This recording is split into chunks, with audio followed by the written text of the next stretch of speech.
السلام عليكم ورحمة الله وبركاته.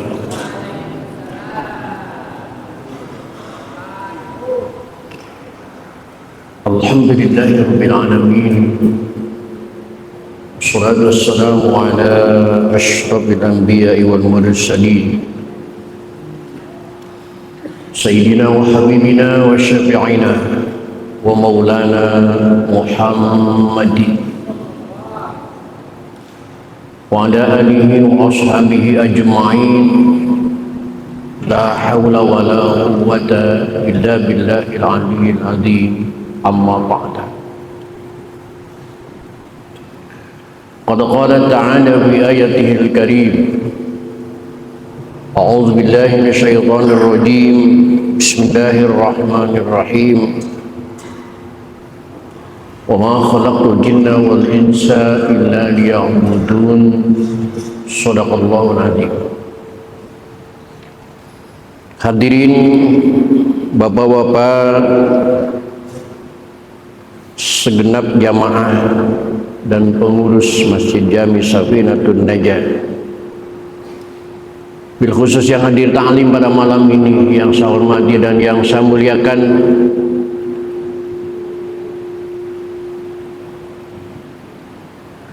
Mudah-mudahan dengan bertaklim kehidupan kita mendapat kemuliaan dari Allah Subhanahu wa taala. Amin. Puji serta syukur mari kita panjatkan kehadirat Allah. Sholawat serta salam mari kita terus sanjungkan kehadiran Rasulullah Muhammad sallallahu alaihi wa alihi wasallam. Hadirin rahimakumullah, lanjutan taklim kita pada malam ini bermetodologikan fikih dengan kitab Riyadul Badi'ah, yang pada malam ini di kitab yang Bapak pegang yaitu di halaman 61.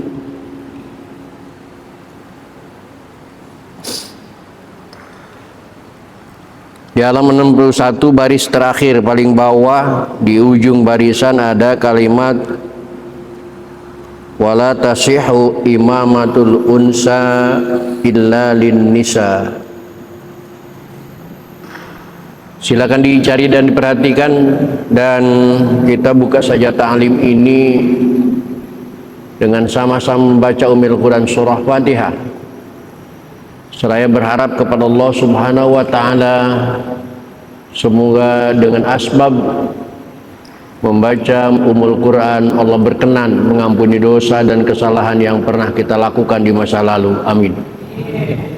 Terutama untuk kedua orang tua kita, keluarga kita, saudara-saudara kita muslimin dan muslimat yang sebagian besar mereka sudah ada di alam barzakh. Semoga diampuni semua dosa dan kesalahannya oleh Allah dan terima amal ibadahnya oleh Allah Subhanahu wa taala. Dan bagi kita yang masih hidup dengan niat akan selalu hadir di majlis ta'lim, mudah-mudahan Allah berikan kepada kita panjang umur, biar disertai dengan sehat walafiat, dihiasi dengan rizki yang jembar, hati yang lapang guna untuk bekal ibadah kepada Allah Subhanahu wa taala. Bisyafati Rasulillah wa bi barakati mu'alif hadzal kitab wa bi sirril Fatihah. A'udzu billahi minasyaitonir rajim. Bismillahirrahmanirrahim. Alhamdulillahi rabbil alamin. Arrahmanir rahim. Maliki yaumiddin. إياك نعبد وإياك نستعين اهدنا الصراط المستقيم صراط الذين أنعمت عليهم غير المغضوب عليهم ولا الضالين.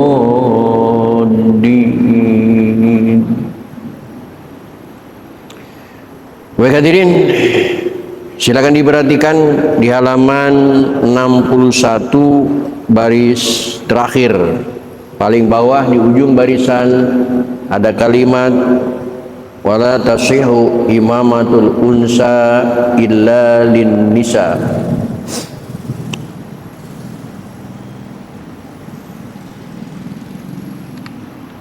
Terlebih dahulu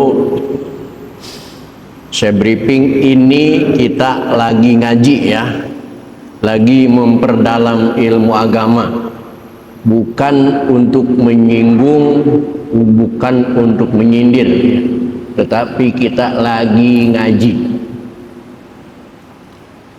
Adapun yang merasa tersinggung, jangan marah sama saya, tapi marahlah sama pengarang kitab ini. Silakan perhatikan. Bismillahirrahmanirrahim.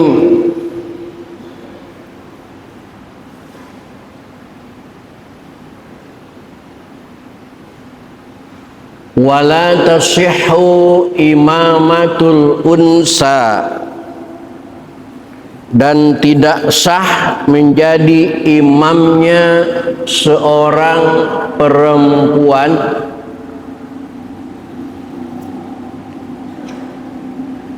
illa lin nisa'i, kecuali untuk para perempuan lagi.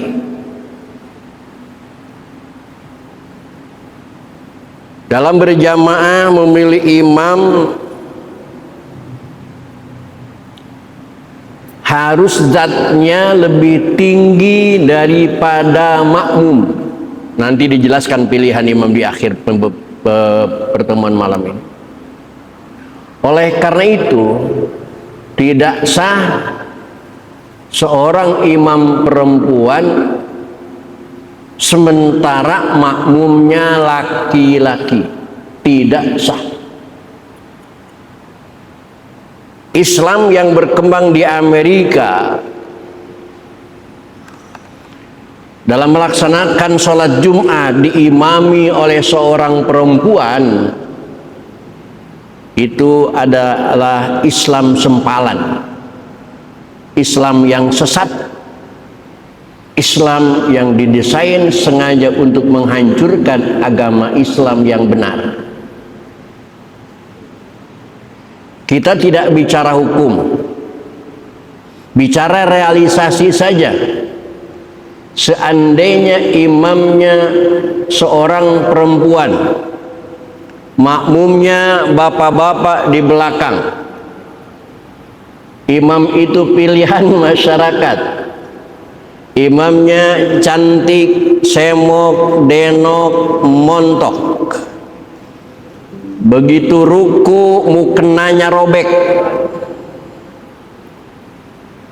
kira-kira bapak mau bangun nggak dari rukunya?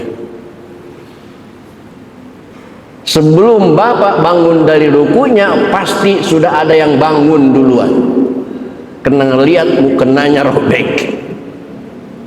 Bahaya, bahaya. Tidak boleh, tidak boleh. Bahkan imam perempuan itu tidak boleh mengimami waria, karena fisiknya waria itu lebih kuat daripada fisiknya wanita. Dan yang kesembilan, tidak boleh waria menjadi imam untuk sesama waria. Tiga jenis manusia laki-laki boleh imam untuk laki-laki, perempuan boleh menjadi imam untuk perempuan, tetapi waria tidak boleh menjadi imam walaupun makmumnya sesama waria. Kenapa demikian? Karena ada di kalangan waria itu yang feminim, juga ada yang maskulin. Maka mungkin Bapak pernah mendengar kabar bahwa dua orang waria itu berumah tangga, menjadi suami istri, yang satu bertindak sebagai suami, yang satu bertindak sebagai istri, padahal sama-sama waria. Nggak tahu apa yang dilakukan kalau malam. Dan ternyata waria yang maskulin itu tenaganya lebih besar. Nyatanya ketika mereka digerebek sama Pak Polisi, lari terbirit-birit, Pak Polisi kalah larinya sama bencong. Ini bertanda bahwa waria itu lebih kuat daripada perempuan. Oleh karena itu tidak boleh perempuan menjadi imam untuk waria, tidak boleh waria menjadi imam untuk sesama waria, karena bisa jadi makmum waria itu lebih maskulin daripada imamnya, maka tidak boleh. Wala imamatul kafiri, dan tidak sah menjadi imamnya orang kafir.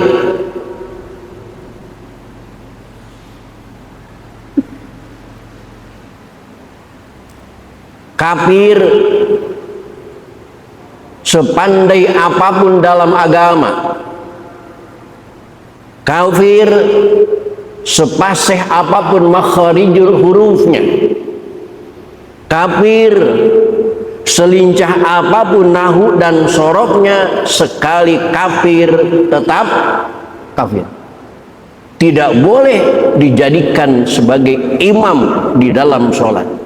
Hati-hati, bisa jadi di akhir zaman karena si kafir ini jenius, karena si kafir ini kaya raya, karena si kafir ini dermawan, sampai masjid itu dibangun oleh si kafir tersebut, maka ketika si kafir ngontrol ke masjid tersebut, muadzinnya, pengurus masjid menyerahkan kepada si kafir untuk menjadi imam. Bisa jadi di akhir zaman akan terjadi semacam itu. Betul. Sekarang perkembangannya sudah mulai nampak. Ketika seorang kafir masuk ke pondok pesantren, membawa sumbangan untuk pondok pesantren yang nilainya tidak seberapa, karena kafir tersebut pakai kopiah haji, kenapa kafir tersebut pakai sorban, maka kafir tersebut dicium tangan oleh ustadz-ustadz di pondok pesantren tersebut. Sekarang sudah terjadi. Tahu si kafirnya? Apa perlu saya sebutkan namanya? Nggak usah ya, rahasia antara kita. Tapi itu sudah terjadi. Ustadz ahli agama, tokoh agama, pengajar pesantren cium tangan sama si kafir. Ini sudah terjadi. Na'udzubillahi min dzalik. Tidak boleh seorang kafir menjadi imam di masjid, bahkan di luar masjid. Lihat surat Al-Maidah ayat 51, jangan kau memilih seorang kafir untuk menjadi imam, baik imam di masjid maupun imam di luar masjid. Artinya pemimpin di daerahmu, jangan pilih orang kafir. Kedua, lihat surat Al-Maidah ayat 51. Ya ayyuhalladzina amanu, wahai orang-orang yang beriman, janganlah kalian memilih orang-orang kafir sebagai pemimpin. Di Al-Quran yang asli, di terjemah yang asli kalimatnya, janganlah kalian memilih orang kafir sebagai pemimpin. Di terjemah yang sekarang sudah diganti, bukan lagi pemimpin, tetapi teman karib. Dijadikan teman karib aja nggak boleh, apalagi jadi nggak mikir.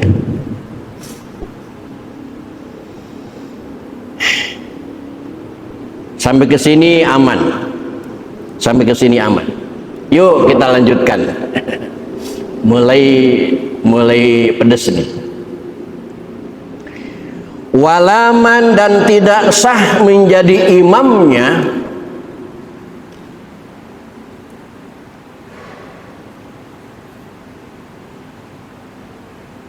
man, seseorang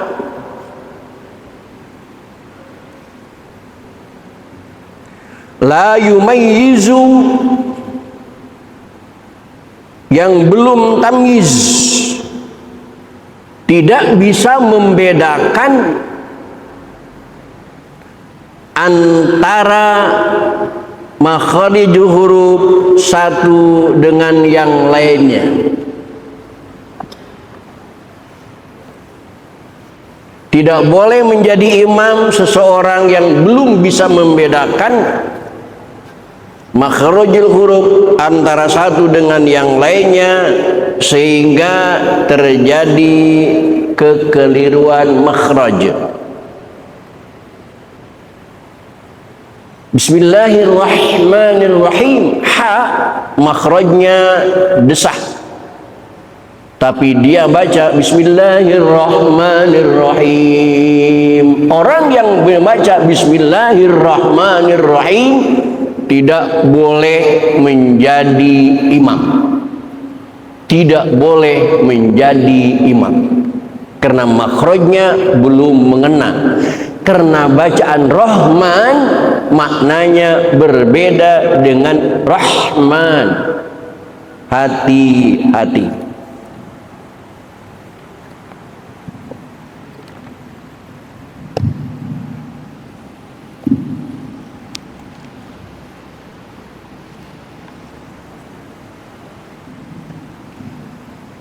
Wala ilaman yubaddilu harfan minal fatihati biharfin akhar, dan tidak sah menjadi imamnya seorang yang menggantikan satu huruf dari surat Al-Fatihah dengan huruf yang lain.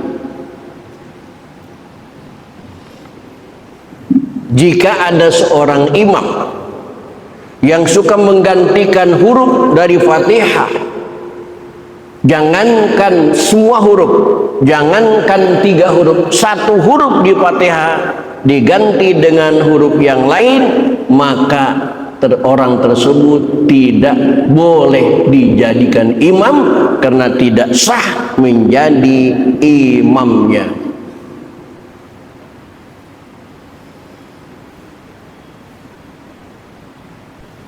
Contohnya kalau bana imamu kafirun wal mukhaffafat, seorang imam membaca alhamdu, dia baca alhamdu, menggantikan ha dengan ha, itu adalah merubah makna. Karena kalau dibaca dengan baik dan benar alhamdu dengan desah dengan ha, maka maknanya semua puji.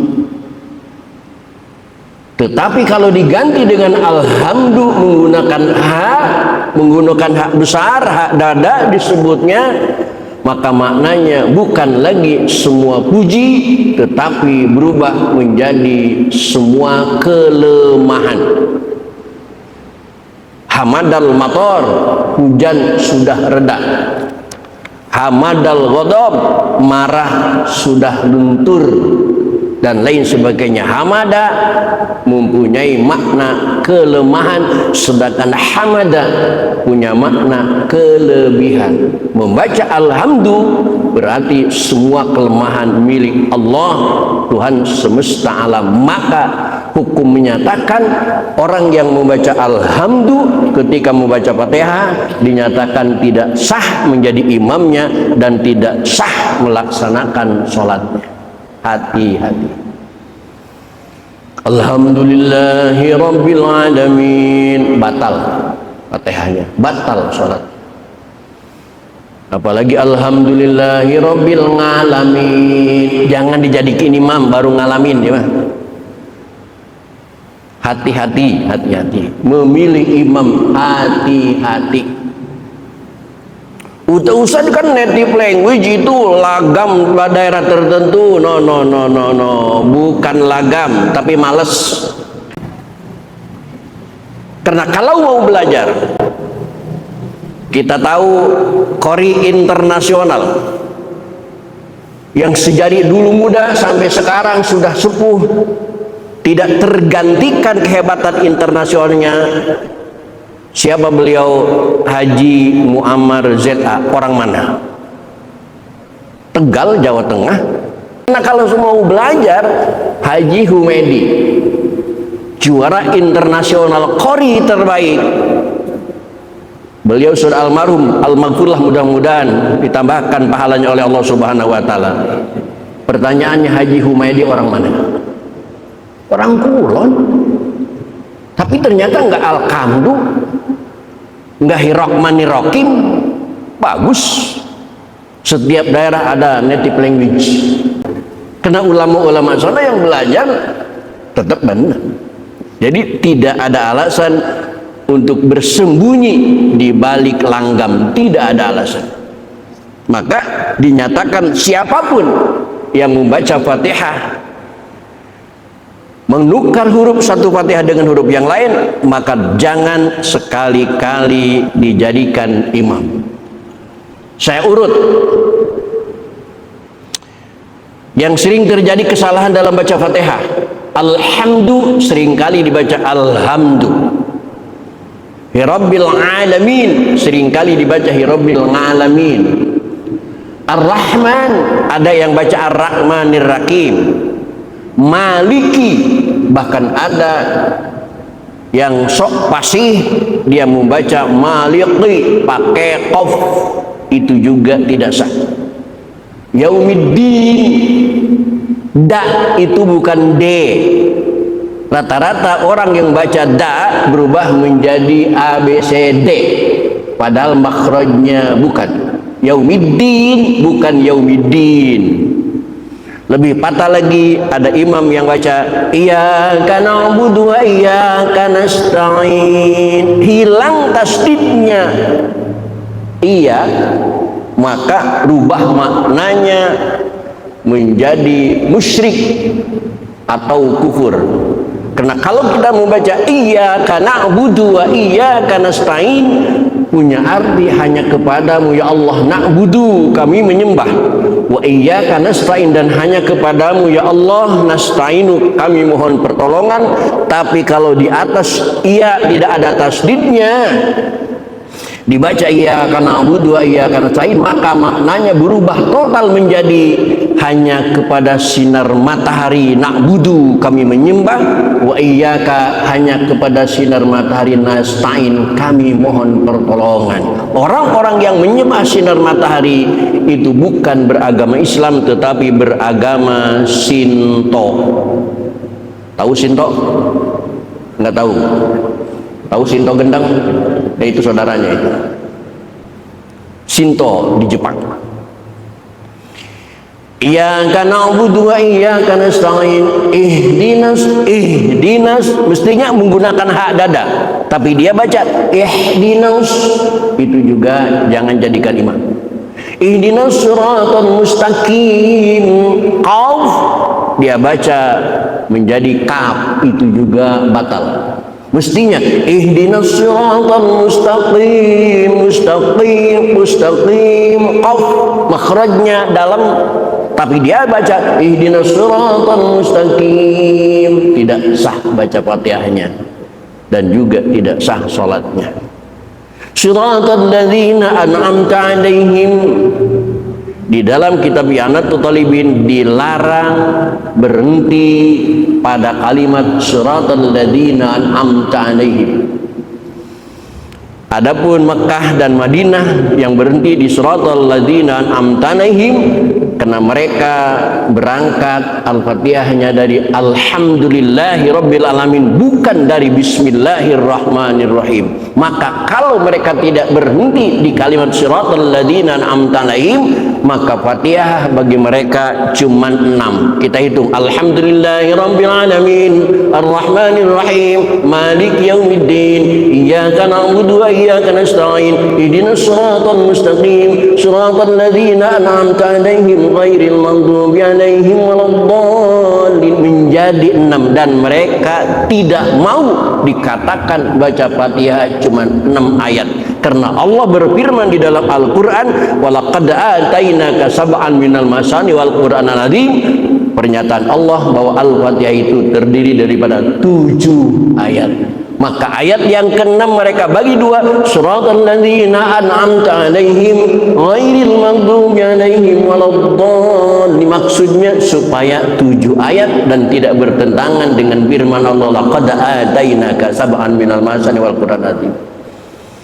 Kita yang baca Fatihahnya mulai dari bismillah tidak boleh berhenti, karena kita sudah 7 ayat dari mulai bismillahirrahmanirrahim, alhamdulillahirabbil alamin, arrahmanir rahim, malik yaumiddin, iyyaka na'budu wa iyyaka nasta'in, ihdinas siratal mustaqim, siratal ladzina an'amta 'alaihim ghairil maghdubi 'alaihim waladdallin.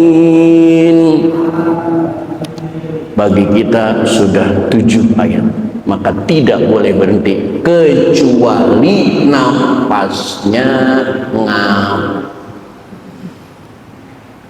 bengek, kecuali imamnya bengek. Ya kalau udah bengek nggak usah imamin lah, masih banyak yang muda.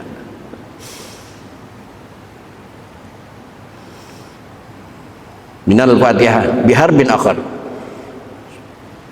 ghairil maghdubi alaihim. Perhatikan, ada 2 mim mati dalam ayat yang ke-7. Suratal ladzina an'amta alaihim, mim mati ketemu ghain. Ghairil maghdubi alaihim walau, mim mati yang kedua bertemu huruf waw. Itu dua-duanya hukumnya izhar syafawi, tidak boleh diidghamkan. Suratal ladzina an'amta 'alaihim ghairil maghdubi 'alaihim walau, tidak boleh. Tidak boleh diikhfakan. Suratal ladzina an'amta 'alaihim ghairil maghdubi 'alaihim walau, tidak boleh. Karena hukumnya izhar harus dibaca dengan jelas, harus dibaca dengan idhar. Siratal ladzina an'amta 'alaihim ghairil maghdubi 'alaihim waladdallin. Itu yang benar. Kita masuk ke hukum mim dulu, kita ngaji tajwid dulu dah. Hukum mim mati itu cuman hanya terbagi 3 hukum. Yang pertama, dari mim mati lahir hukum ikhfa syafawi, yaitu ketika mim mati ketemu huruf ba, seperti ilaihim bihadiyatihim, mim mati ketemu ba, itu ikhfa syafawi. Yang kedua, dari hukum mati keluar hukum idgham mutamatsilain, yaitu ketika mim yang mati ketemu mim yang hidup. Laha ma kasabat wa lakum ma kasabtum. Lakum mim mati ketemu ma di dalam kasabtum, itu idgham mutamatsilain. Dari 28 huruf hijaiyah diambil 2 ikhfa syafawi, yaitu huruf ba, idgham mutamatsilain yaitu huruf mim. Selain ba dan mim, mim mati ketemu huruf apa saja dari mulai alif sampai iya, itu hukumnya izhar. Ingat baik-baik. Maka termasuk dalam surat Al-Fatihah, suratal ladzina an'amta 'alaihim, mim mati ketemu gin, idhar. Ghairil maghdubi 'alaihim walau, mim mati ketemu waw, juga sama idhar. Karena yang keluar dari idhar hanya 2 huruf, yaitu ketika mim mati ketemu ba dan mim mati ketemu mim. Kita lanjutkan kesimpulannya. Wal afdalu, dan yang lebih utama, ayakunal imamu faqihan, sebaiknya seorang imam itu seorang ahli faqih, ahli fikih. Itu yang dijadikan utama sebagai seorang imam, ahli fikih. Tidak memandang usianya muda atau tua, kalau dia ahli fikih berhak menjadi imam. Yang tua, kalau cuman tuanya tua kejemur, minggir, jangan ego. Begitu anak muda, santri, paseh menjadi imam, dibilangin lo tahu apa, makan garamnya juga banyakan gua, lu di belakang. Ini imam bukan tanding makan garam kek, pantesan emosi melulu, banyakan garam. Ini yang pertama, ahli fakih. Ini menjadi patokan Bapak. Kadang-kadang saya suka menguji teman. Di Muara Baru ada guru asatid yang anggotanya lebih daripada 50 orang. Ketika kita kumpul semua asatid, bingung siapa yang menjadi imam. Karena saya sebagai sesepuh seringkali ditunjuk sama mereka. Oke, katanya udah sepuh. Saya bilang saya kalah oleh ustadz yang istrinya 2. Akhirnya ustadz yang istrinya dengan bangga membusungkan dada maju menjadi imam, yang padahal dia tidak tahu lebih utama istri 2 apa lebih utama fakih. Lebih utama faqihan, ahli fikih. Jika semua kealiman bi ahkami sholati, yang dia mengerti, mengetahui tentang hukum-hukum sholat, wal jamaati, dan hukum berjamaah. Kenapa ahli fikih idil hajatu ilal fikih ahammu li adamin hisori hawadisi sholat?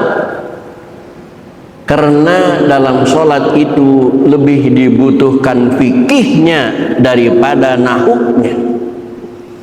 Karena di dalam sholat itu lebih dibutuhkan fikih ketimbang sorofnya. Karena di dalam sholat itu lebih dibutuhkan ilmu fikih ketimbang bahasa Inggris, bahasa Jerman, bahasa Mandarinnya. Bukan dokterandesnya, bukan S1-nya, S2-nya, tetapi fakihnya. Itu yang dibutuhkan. Nah, dan juga fikih, kesimpulannya ayyakuna min khiyarin nas, dan sebaiknya imam itu sesuai dengan hasil pil kamam. Sebenarnya di masjid ini harus ada pilihan calon imam, karena di sini di kitab sudah dijelaskan min khiyarin nas, dari pilihan manusia yang ada di masjid itu, dari pilihan jamaah yang ada di masjid ini, dipilih siapa yang berhak menjadi imam. Lalu jamaah menggunakan metode apa memilih menjadi imam? Lihat pizzati, orang itu zatnya bagus apa enggak, fisiknya sehat apa enggak, wajahnya ganteng apa jelek.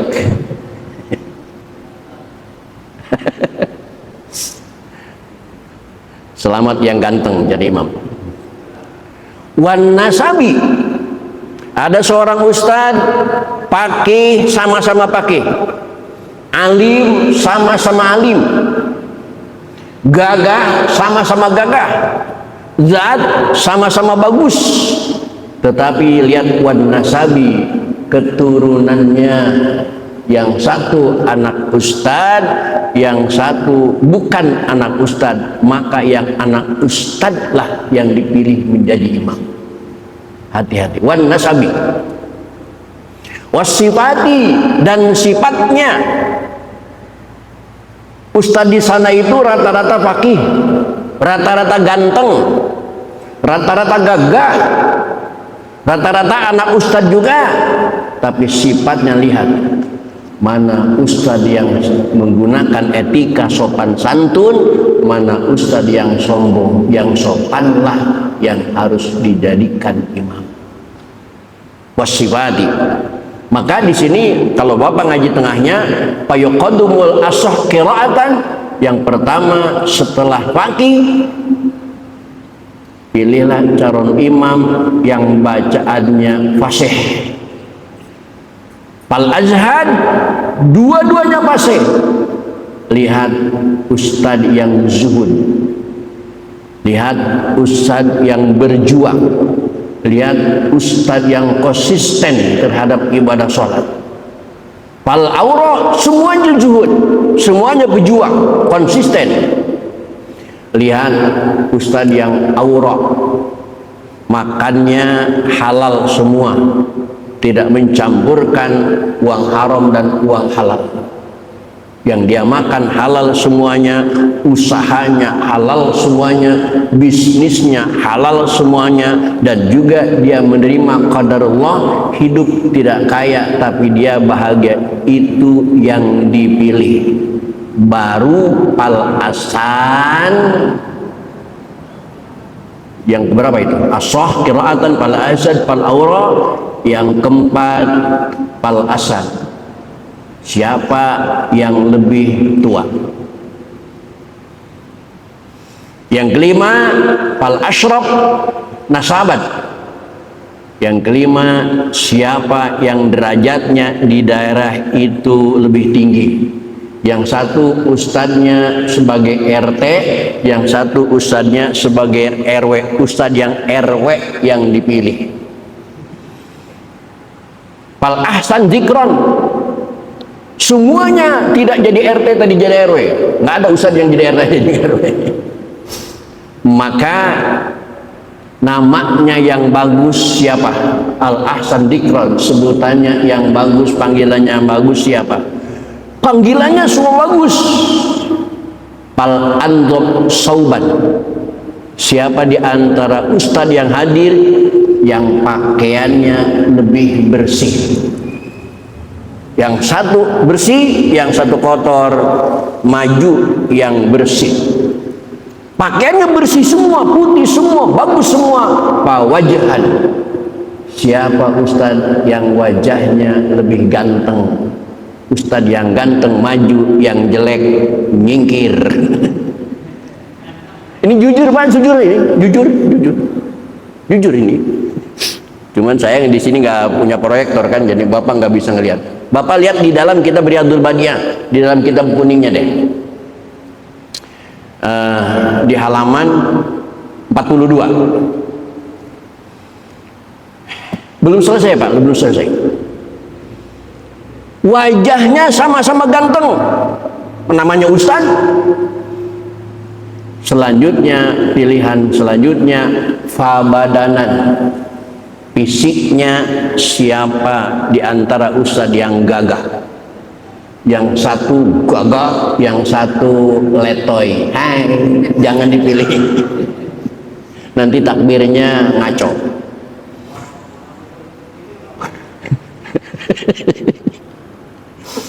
Badannya sama-sama keren, badannya sama-sama gagah, pakasaban.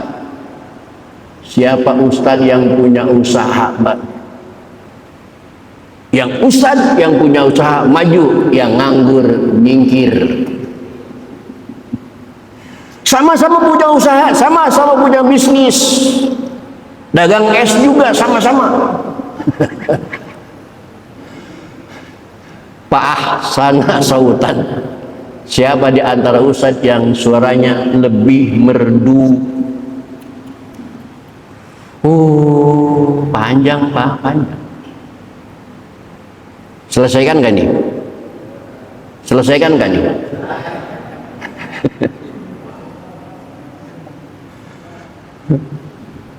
Pak Ahsana sautan, Pak suratan, Pak wajan al-almaja.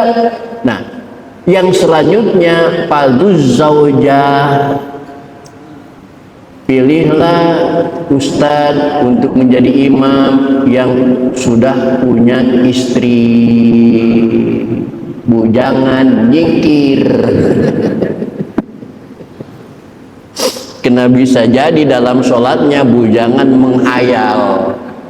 Makanya ada ustadz yang sudah punya istri lagi karena tidak boleh menjadi imam kalau sebelum punya istri, dan sekarang sudah punya istri lagi. Tetapi punya istri yang satu,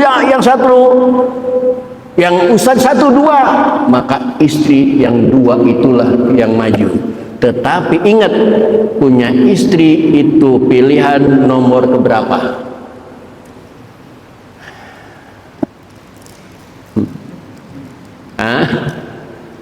wa yaqadamil asah qiraatan fal azhad fal awra fal asan fal ashrab nasaban fal ahsan dikron fal andop sauban fal andop wajahan pa badanan pa kasaban pa ahsana sautan pa suratan pa wajahan al ajmala pa dzu zaujati, nomor urutan yang ke-14. Kena punya istri banyak belum tentu menjamin kebahagiaan dalam hidup rumah tangga. Betul? Bahkan punya istri banyak, saya pernah mau belajar sama guru saya, Kiai, ajarin saya untuk punya istri lebih daripada satu. Apa kata guru saya? Gampang, punya istri 2 gampang. Caranya gimana, Kiai? Harus punya pabrik. Punya pabrik. Pabrik apa, Ki? Pabrik bohong. Punya istri 2 lebih 1 cukup dengan bisa ngebohong, cukup, nggak usah banyak duit. Jujur, bayangkan oleh bapak, ketika bapak punya istri 2, ditanya sama istri yang pertama, Mas, cantikan aku apa cantikan yang kedua? Jawabnya gimana? Jujur. Besok malam bapak nginep di istri yang kedua, istri muda. Istri muda bertanya dengan narasi yang sama, Mas, cantikan aku apa cantikan istri tuamu? Jawabnya gimana? Bohong apa enggak?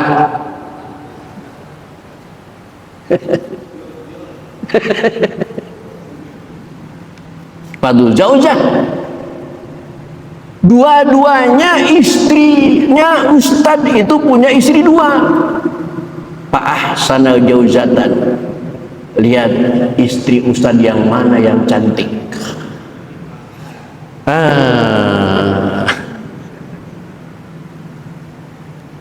Selanjutnya panasaban.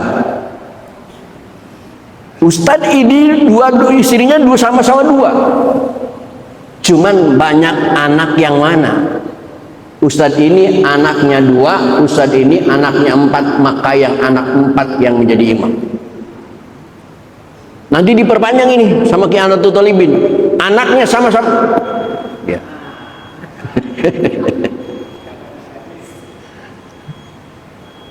Baik hadirin, udah belum selesai sebenarnya. Karena durasi terbatas waktu. Assalamualaikum warahmatullahi wabarakatuh.